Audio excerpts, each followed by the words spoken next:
In this video, I'm going to do a walkthrough on how you can light your space to create your videos.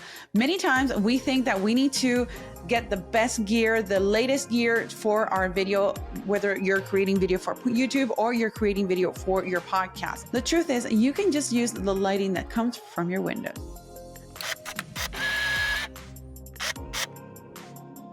So let me do a quick walkthrough here of my studio of what you see here. So currently I have a main light. That is the lighting that's creating this nice soft lighting. I have additional lights. I have this LED panel or a light tube, RGB tube, where I can then, give it a little bit of color, switch it here and there. And then I have this prop light, which is just the lamp. But you don't need all of this to create videos. Granted, if I turn my main light off, here's what I'm gonna get. So this here isn't really flattering. Right now, all you see here is this like orange light, and this is just a reflection from my desk lamp. And then here you're seeing a little bit of the reflection of the light coming in through the window. So this here is an example of 3-point lights. One light, main light, and then you have a backlight or side light here, and then another light in the background. I'm not really counting this one, although it is a source of light. It's just simply not creating any effect on me specifically. It's mainly just for decoration and to add a little bit of warmth in the scene itself. Now, let me show you a quick walkthrough in this other video where you can see how the lighting will change as I am moving around in a 360 degree. Starting from being in front of the window where you can see the lighting is very nice, soft and even. And as I'm moving left, I'll be pointing out different ways or different ways in which the lighting is coming through.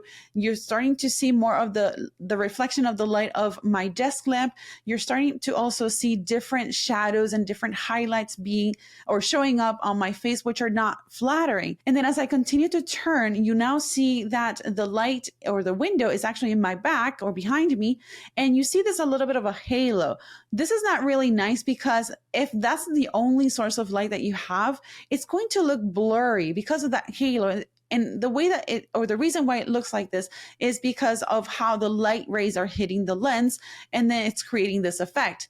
If you want to have a backlight like this, you would need a stronger source of light in front of you to counterbalance that. Similar to how you're seeing right here, where this main source of light, my key light, is the stronger source compared to this light that you see here and anything that you see in the back. So that's why you want to make sure that if you only have one source of light and it's that and that light is your window, you definitely don't want to have your window behind you. And then as I continue turning left and moving forward, facing the window, now you're starting to see a nicer, softer looking panel. I do make a quick stop on this portion here where I have an inverted triangle on my other side, on my right cheek.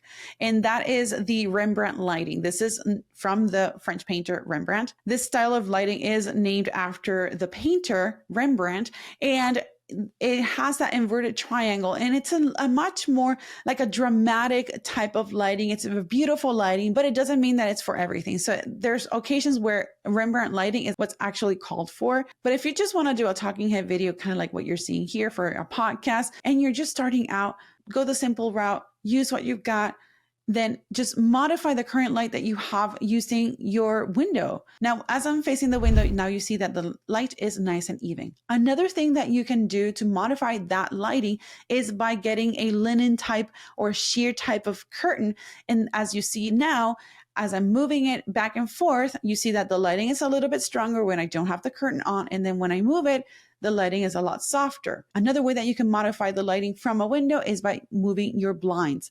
As you change the blinds of your windows, you can move the direction of the light by moving the panels of the curtain, and then the light will then go downward or pretty much straight forward if you have the panels like neutral position, or then if you move the panels outward, or meaning that the light is going to be shining upward, then you see how the lighting will be reflected on my face and how the shadows and the patterns look. In terms of direction of lighting, I don't recommend you having light sources that are coming from the bottom because it's just not flattering. It's kind of like monster lighting. You want something that is positioned at a 45-degree angle downward, so a little bit higher than you are, and facing downward at a 45-degree angle. So this way you have nice, soft, even lighting. The shadows are falling, and it's just better for the type of video that you're creating, especially if you're creating this type of talking head video.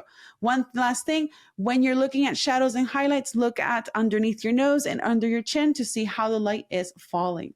I hope you liked this tutorial on lighting. Let me know what you thought about it on the comments. And if you like this type of content, hit that like and subscribe to the channel so that you don't miss out any upcoming videos or episodes from the Focus Emblem podcast. See you next time.